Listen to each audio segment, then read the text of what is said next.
Welcome back. This time I am with SALIH Hudayar, Foreign Minister of the East Turkmenistan government in exile. And what I want to discuss with SALIH is about issues related to Central Asia and how they relate to China and to Europe, considering the alternatives they could bring to our relations, to redefining our relations with China, as well as to reduce the power, the upper hand that otherwise Putin may have, or in the case of Europe, in terms of energy. So, having said that, um, as I mentioned in our pre-interview about a year ago, I read about how Xi Jinping has dismissed Siberia 2 in favor of the the Turkmenistan pipeline. And I wanted to know from that in the last year how much power has Putin gotten over the Turkmenistan or the and the Trans-Caspian pipelines that are the two main sources of energy that come from Central Asia. Well, I would say Putin has effectively no power over either the Trans-Caspian pipelines or the Turkmenistan pipeline from Central Asia ultimately into China. In fact, Russia has effectively lost a lot of its influence, both its political, economic, and military influence over Central Asia. Uh, but at the same time, this has actually worked in China's favor to where this influence vacuum, if we can call it that, is being filled with China. Where, on the contrary, the proper thing that should have been done would have been the EU and the West, like led by the United States and others, filling in this influence vacuum.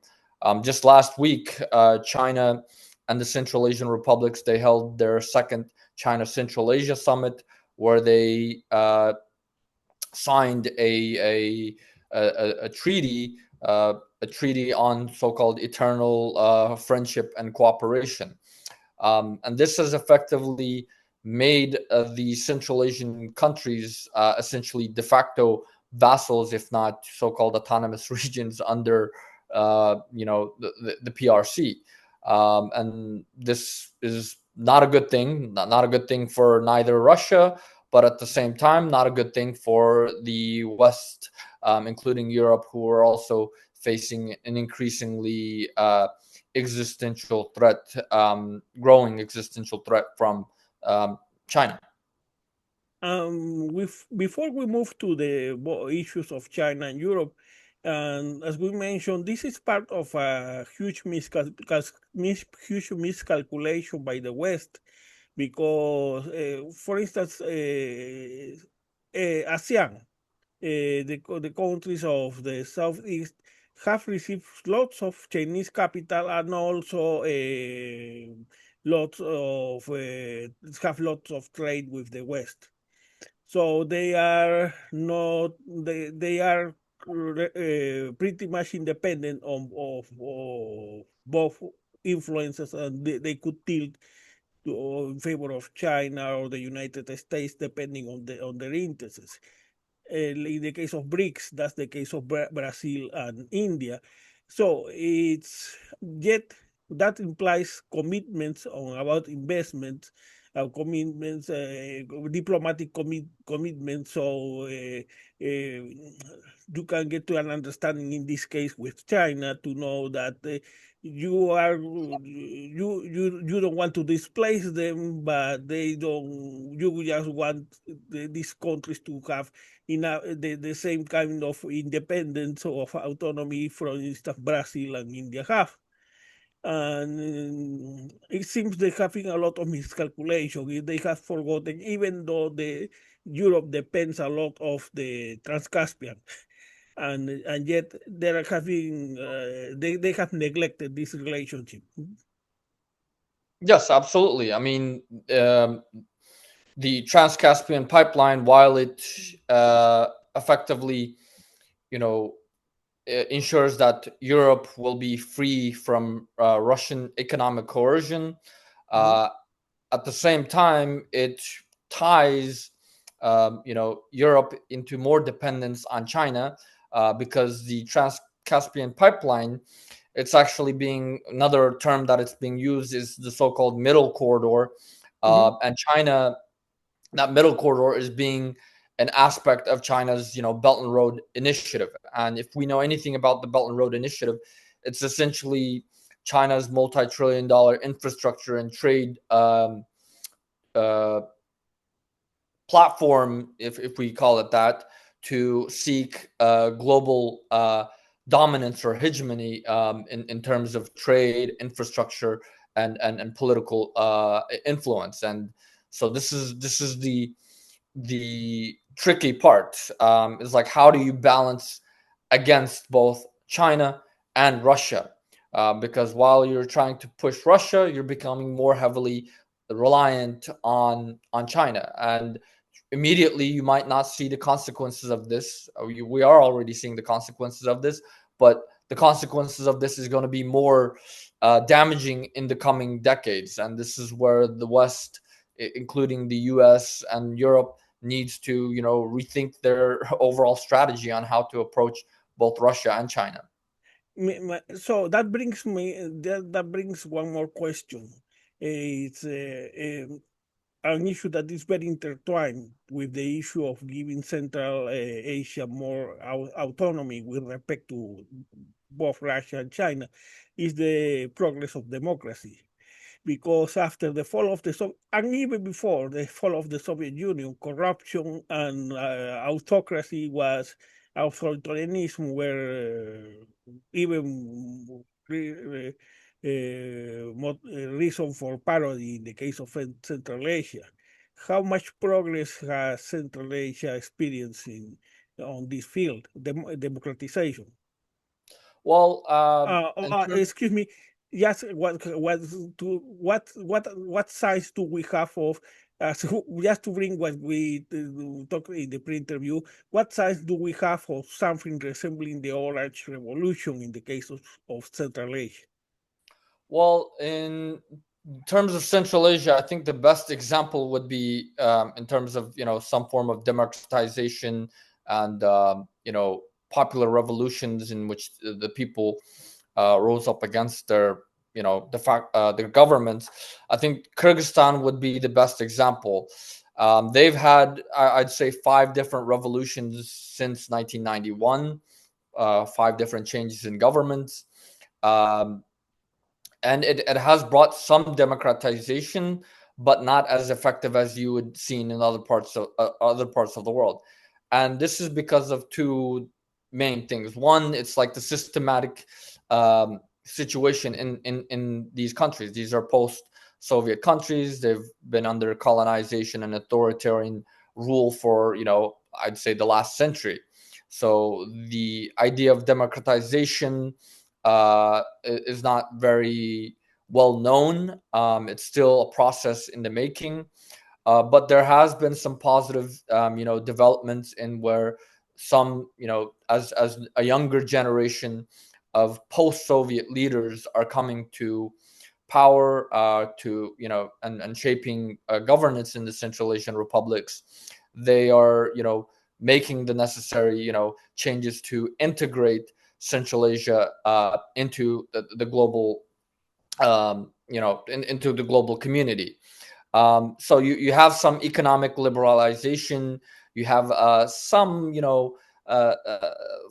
more, you could say, more freedom in some aspects, but not as much as, you wouldn't call it a democracy. And I don't think it's going to change too drastically Mhm. in the next decade or so. I think it's going to take at least another generation or two before you see Central Asia becoming a more vibrant democracy, like in the cases of Europe or other parts of the world. And again, this is because the systemic situation in Central Asia, the different culture, the different ways of governance that they've had. So it's going to take a little bit more while, but corruption, I think, has been one of the key issues that the governments of Central Asia, at least over the past, I'd say the past 5 years, that they've been uh, working against. So corruption is being you know uh, tampered down a little bit, but in terms of petty corruption, it's almost from what I've seen and what I've analyzed, it's Mhm. gone down, but there are still high levels of corruptions in like senior How, government how levels. much about independent institutions to oversee the private sector and the lobbyist, and because that's fundamental in the case of corruption. Yes, so that's another issue.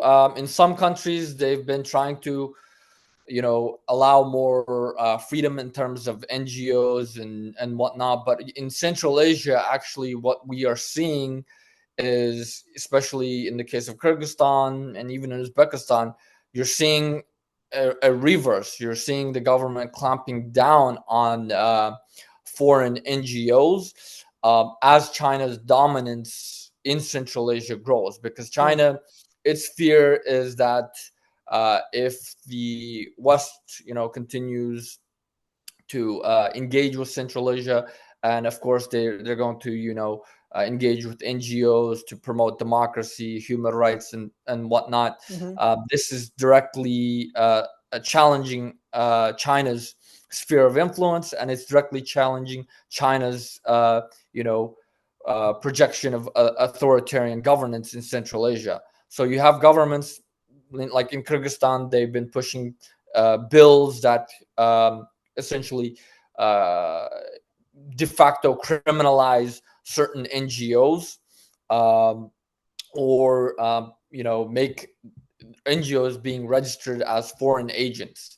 The So same thing is the Russian model. What happens in yeah. Georgia, and of course that if China, I don't know if they don't promote it, at least they are very comfortable with that kind of legislation.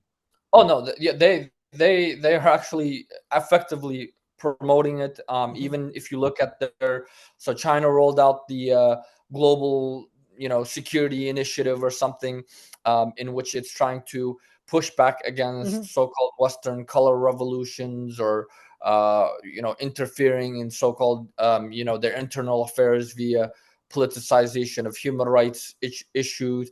These are the narratives that China is promoting, and so it's exporting its version of governance into Central Asia, because Central Asia, the reason China is so interested in this aspect is because China has its own problems, whether it's in East Turkestan or in Tibet, and especially in East Turkestan, which shares a deep cultural, historic, and linguistic and ethnic ties to the rest of Central Asia. And so China doesn't want a situation to occur in Central Asia where more democracy, more liberalization, and more freedom would effectively uh, lead to those Central Asian countries challenging or at least criticizing China's atrocities and policies against ethnically Turkic Mm. Central Asian populations in East Yes, Turkestan. when I say that is least comfortable is that, for instance, they are not trying to promote policies of that kind in the case of Brazil, where democracy exists. They don't. They just try to put, to. They just prefer to try the economic diplomacy, where the autocracies or illiberal democracies exist. They try to live along with them. Yeah, well, in other parts of the world, yeah, especially in established Mhm, democracies like mhm. Brazil, which are more democratic societies. But It's in not terms, like, for instance, Russia that explicitly try to destabilize countries in the Sahel. Yeah, well, China does it through a more uh, sinister way. It uses economic leverage depending to on the country. capitulate those countries. For example, as part of its economic investments, one of the things that China does is it's like, okay, I'm going to give you XYZ billions of dollars of loans or Hmm. investments. In exchange for that, you're going to sign on to joint statements opposing this. For example, Yes. their latest Astana declaration, part of the treaty that they signed was that the Central Asian countries would oppose so-called foreign interference using democracy, using politicization of human rights to interfere into said countries so-called internal affairs, and that they supported Taiwan. They were against Taiwanese independence and supported China's territorial integrity, sovereignty, etc., and that they would work with China to fight against the so-called three evils of separatism, terrorism, and extremism. Specifically, that issue is specifically tied to East Turkestan. That's how China uses to demonize its and to Yes, demonize the they Uyghurs. use that leverage, and they have done that also in the case of Africa. Yeah. Now let me move to the case of Europe. Let's put this dark extreme scenario. Let's say that because of the mineral deal signed by Zelensky, uh, Trump gets Zelensky to cape into a humiliating peace ceasefire that ends up destabilizing Ukraine. So you get that Ukraine turns into Belarus. Now the mineral deal is profitable, but profitable only if the sanctions are lifted in Russia. And if so, they can force-feed Russian gas into Europe using Nord Stream. To what point could, if in the case of Europe, could trust in the Trans-Caspian pipeline to keep them independent from that possibility, from that dark scenario? Well, in the case of Europe, I mean, using the Trans-Caspian pipeline would give them some economic relief from over reliance on Russia. But at the same time, as I mentioned earlier, it would also make them more dependent on Hmm. China. So it's it's having to pick one of the two evils, if you could say that. Uh, so it's not going to really I, save Ukraine, I, really I, save Europe. I know that I know that. So and that the case of China has its pros and cons. The pros is that they have a huge deflation that have been dragging, that could sink their economy because it would be added to the property problem, their problems in the property sector, and therefore they desperately need. They could not afford to get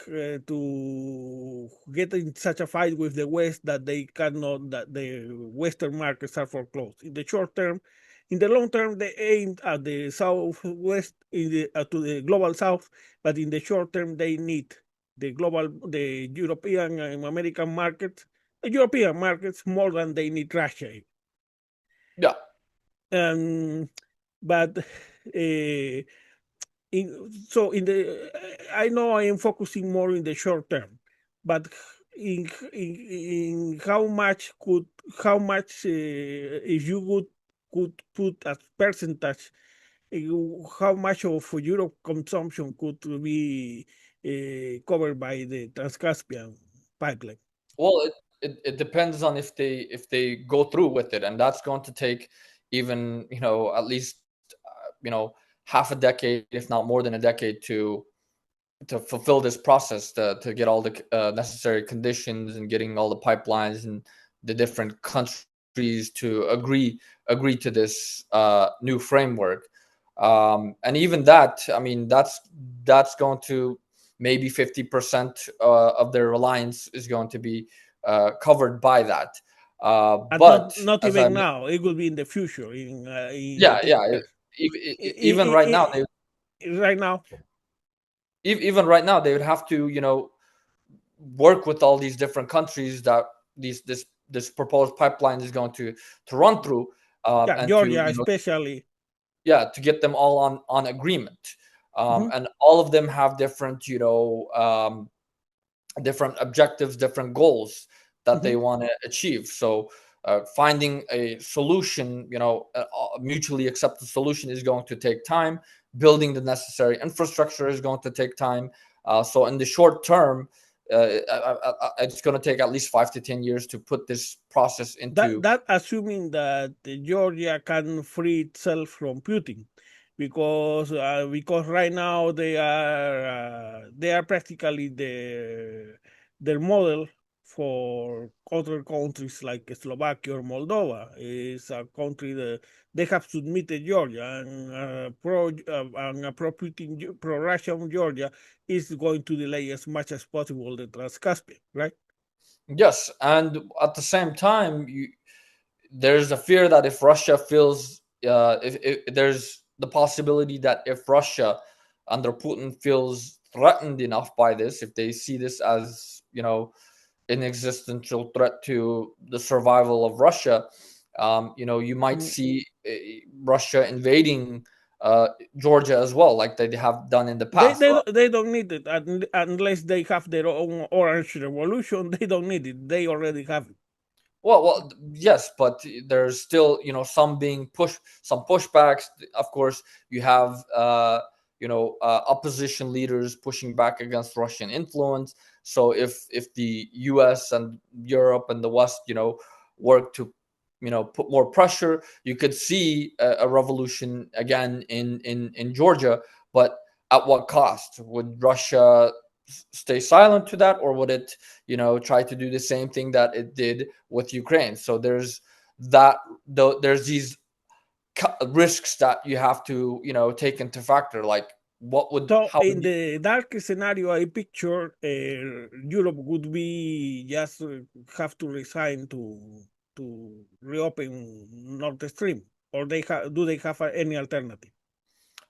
well, I think given the current situation, I think, especially with U.S. pressure for Europe to, go back into Nord Stream, I think that's the better, less riskier alternative, without provoking another conflict, in the both in the That short that that term. that that that that, that would be uh, a placebo if you want, because that would provide just they would deliver Ukraine in a silver platter, and then when Putin feels that, for instance, their interest in Finland are the same as Stalin's, and that they want concessions about Finland, and then about Moldova, and then about Afghanistan, and then about Syria, and then about the Sahel,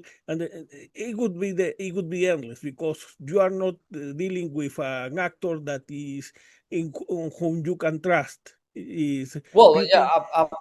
absolutely, but the situation of Russia right now is it doesn't have the upper hand. That's the sad reality, and I think the In the folks very in Russia. short term, they have.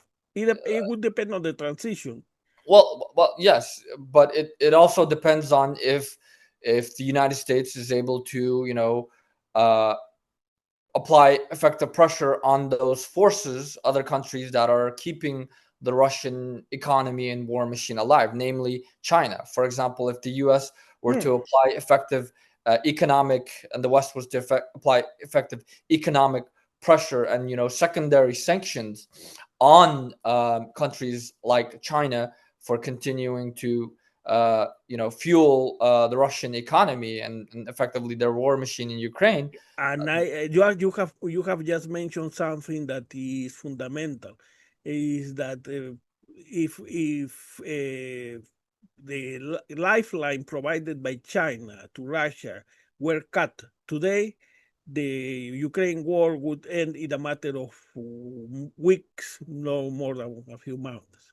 Yes, yes, effectively, because Now, the problem is that you have seen with all the upheaval created by Trump's tariffs that in the terms of trade, China has very powerful cards. For instance, the supply of rare earth, magnets. So I don't believe you can submit China, especially being an authoritarian state like China is, with just pressure. You would have to offer them a new trade deal in reasonable terms. You would have to give them a way, because besides their excess capacity, that is the war the most important problem, and it's a problem of their own making. Is because they have, to this day, they refuse to stimulate consumer demand. But they being the second largest economy, their excess capacity is also our problem. Because if they are pushed to the extreme, they are going to, in the best case, go to a mass depreciation of the yuan, or in the worst case, as even Paul Krugman have noticed in a couple of articles, they may be tempted to embrace what he called foreign adventurism, so the military option. So a trade deal, a new a trade deal in which other issues that could be expanded to other issues, like for instance participation in Central Asia, to bring Central Asia to the same terms we have with Brazil, for instance. With an agreement, so let's both compete for Brazil's attentions and invest in Central Asia, and let Central Asia in the end decide with whom he wants to go. But I don't believe just sanctions are could be enough. But no, yes, I agree with you. it's fundamental, because Jack Watling even noticing in his last interview for Foreign Affairs that those issues are pretty intertwined. Yet, when people who discuss foreign policy, when they speak about Ukraine, is as and Russia, is as if China didn't exist, and conversely. So, what's your take? Well, I think I agree with you that sanctions are not going to be enough, but giving China a better trade deal, or trying to, work with them, giving them concessions, is only, it might work in the very short term, but In in the the short term, yeah, but in the long term, it's going to be catastrophic to the West, and we've already seen this. We've already been seeing this for the past 40 years. We thought, by engaging in trade with China, by, hoping that, if we engage in, if China engages in economic liberalization, that it will become a more, responsible and eventually a democratic society. But what we have seen is that it's become more authoritarian, oh more yeah, aggressive, I agree uh, completely on that. So and more. those hopes of China changing are naive. Yeah, But what I was pointing is more as to how our relation with China should be redefined in terms of what to do with other countries, like for instance Brazil, Central Asia, Malaysia, countries of ASEAN. That, in other words, they are pretty much independent of from Chinese of American pressure. They decide, they make their own decisions. uh, in some aspects, yes, but in the case of Central Asia, no. In the case of Central Asia, you have seen them becoming more under Chinese influence and dominance. This is why, if you look at the UN system, look on the positions in which these countries vote. For example, those countries that are heavily reliant on China, like the Central Asian republics, they vote on whatever China wants them to vote on. Whereas those countries that are heavily reliant on the West, they vote on that. And this is the sad reality. In Central Asia, the situation is extremely dire. Those countries are effectively, they've become essentially de facto, vassals of the Chinese empire, you could say, but they are becoming, they're gradually losing their own sovereignty. China has a lot of political and economic influence that slowly, using this, China seeks to shape the world. And that's the whole point of the Belt and Road Initiative. It's not immediate. China Mhm. uses a strategy of slow It's, motion. it's part of their long-term strategy. Yeah, But now that you mention Central Asia, is precisely that's I believe it's a point that we have completely neglected that area. It's yes, different from the case of so even in the southeast of Asia, Malaysia, Indonesia, Singapore, they have much more Chinese capital. But in terms of trade, the West have a lot of weight, so they counterbalance to a point, and in the end, that gives some independence, so some autonomy to that region to tilt in one direction or the other. In the case, because the West has neglected Central Asia, they are pretty much between two tyrants, two bad options, Putin or Xi Jinping, no. right? And now with the Ukraine war, what you have seen is that Russia's influence has effectively become eroded in Central Asia, which is the positive part of that. But the negative part of that is that that influence, that vacuum, has been filled by the Chinese, when in reality it should have been filled by the EU, the US, and other democratic nations. Because China's long term strategy is to essentially dominate the whole of Eurasia as well. And that includes Central Asia. And that's what China is slowly. There is much to criticize there because they didn't have to fill 100% of the void. They just had to feel enough to be a counterbalance force, like in the case of Brazil and Malaysia and other countries we have mentioned that are pretty independent in their decisions. In the case of BRIC, India and Brazil don't let themselves be dragged to anti-West positions sponsored by Putin. They have their own agenda.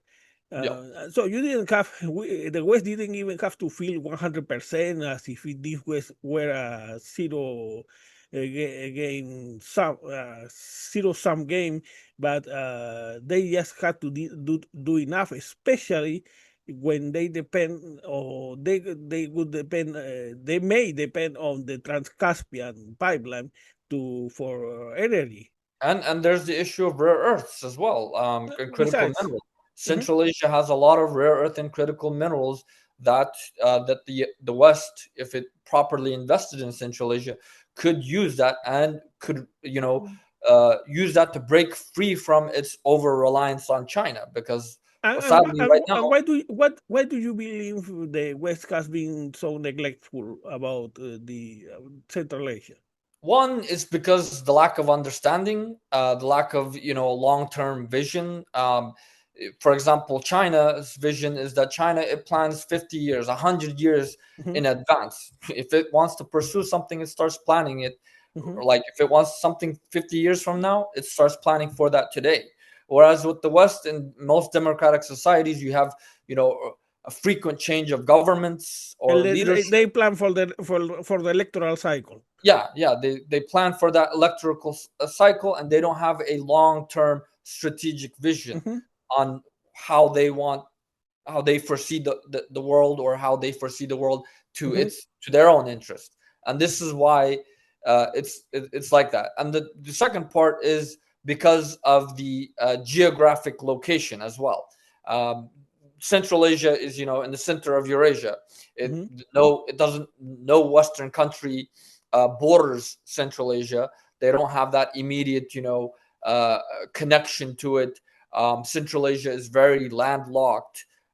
There's no, sea, or large body of water, like ocean routes to connect Hmm. and to facilitate easy trade. So that's why the West has, really given up or didn't really focus on Central Asia is because they felt that it was too much of in the long run. They're like, oh, or even in the short term, they felt that it was too expensive for them to focus on that region for whatever. It was not as profitable, you could say, if we look at it from an And economic yet, perspective. you see, for instance, that one of the Central Asian countries that has helped Putin the most to avoid sanctions has been Kazakhstan.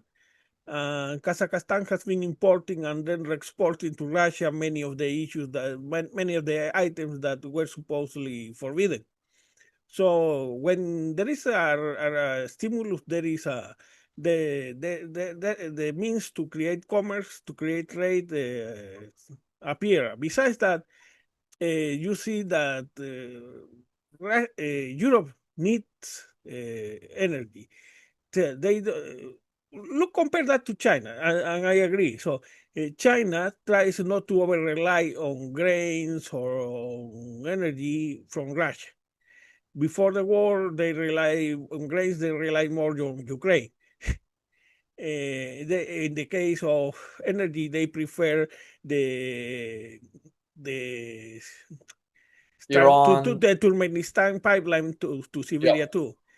While in the case of Europe, you saw them jumping all 100% on Nord Stream and cheap Russian gas, and then finding themselves that they would have to go through a painful adjustment to cut their dependence on Russia. So yeah, you see that lack of vision. yeah. Well, the Chinese, they the reason they are against the Nord Stream 2 is or the Siberian pipeline is because they're thinking long term. Mhm, China's military strategists, their top leaders, they envision a future conflict with Russia. They've already been, slowly talking about this. They've been heavily, uh, propagating, narratives that large parts of the Far East was, historically Chinese territory. They've even added parts of the Far East into, China's official map. So they're projecting, they're planning for a future conflict, whether it's a hot conflict or, they're the Chinese way is that they don't want to get into any conflict. Ultimately, the best way for them is to win the enemy, to defeat their enemy without, engaging in a conflict, in a mhm, direct conflict. They do it through economic and political mhm, means, and that's what China. The whole point of the Belt and Road Initiative is to weaken other countries, to strengthen China to where they capitulate. So China's preparing for that. It's planning for that. It has a scenario in its strategy where it might get into a conflict with Russia. And so that's why they don't want the Siberian pipeline, is because if they do that, then that pipeline itself becomes uh, a tool that the Russians could potentially use to make China capitulate in the event of conflict.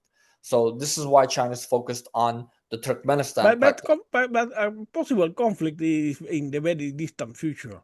In the case of Russia and China, I don't see it coming in the near future. They need each other. No, so Chinese military strategists, they put out at their National Defense University a couple of years ago. They put out, I think in 2017, they put out a document about the future 7 wars that China will, get involved in, um, starting from 2030 until 2049.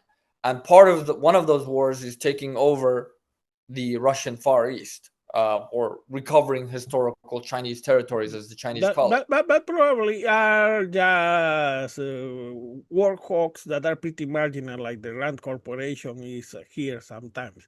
But now that I mentioned the Rand Corporation, but yeah, let's go because I want to give you the last word, but I also will present you with this. Uh, as I know China, especially under Xi Jinping, are not the good guys. The case of the Uyghurs, the case of the Tibet, Hong Kong. and many other trade tricks, property, intellectual property theft. Yeah. Yet, when you compare that to what Putin is doing, it definitely is the lesser evil seems to be China. Yet, China it's not is as I said is not good. So what I find wanting in the West because of lots of bravado is that their goal should have been not to push Xi Jinping and Putin in the same direction, but to try to isolate Putin and reframe the relations with China in terms similar to the relation we had with Japan in the 1980s and 90s. It was not completely smooth, but we got along.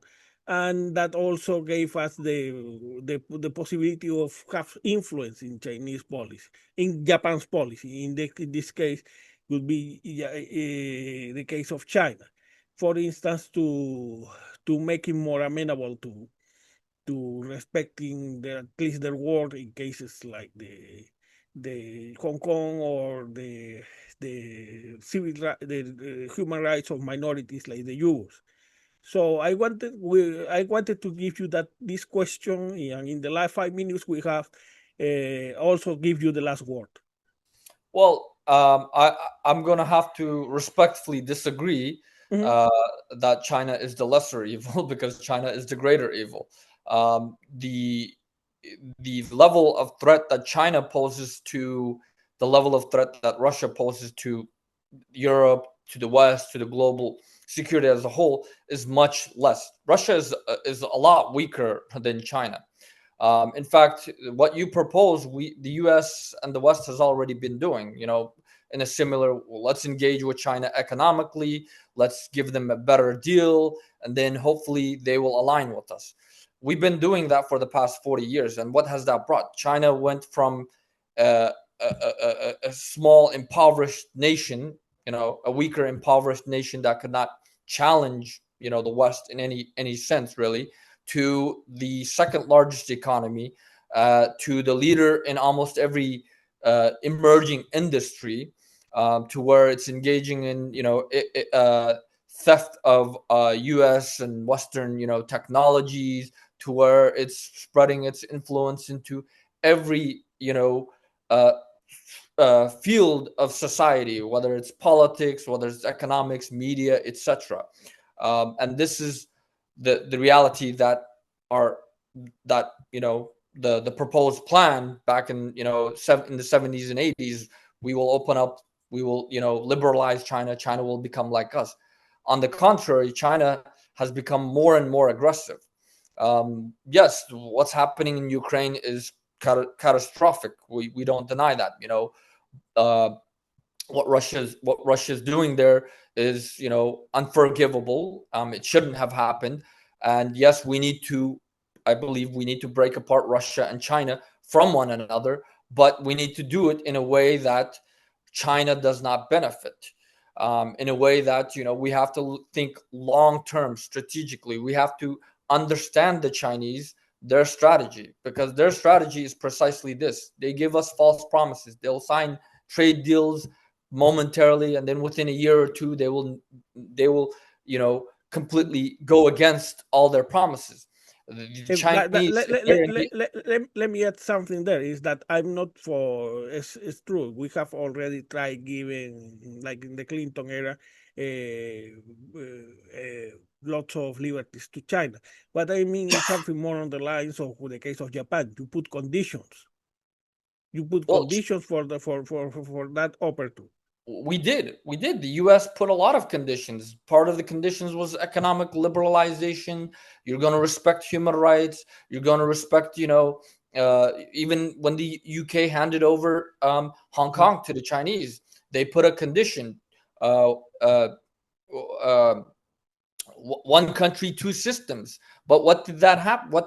How did that really play out? It became one country, one system.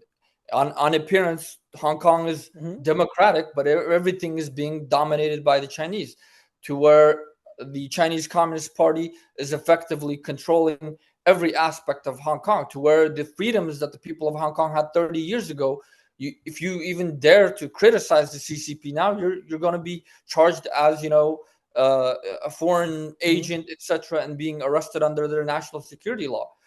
For example, in the case of East Turkestan, 40 years ago, we were able to, we were a so-called autonomous region, and we still are. We were able to at least practice our religion, at least learn and teach our language. Right now, today, millions of our people are in concentration camps. Our language has been effectively barred. To even learn religion is a crime. Uh, and why China is doing this now? Because it has that power. 30 years ago, it didn't have that power. 30 years ago, it was weak.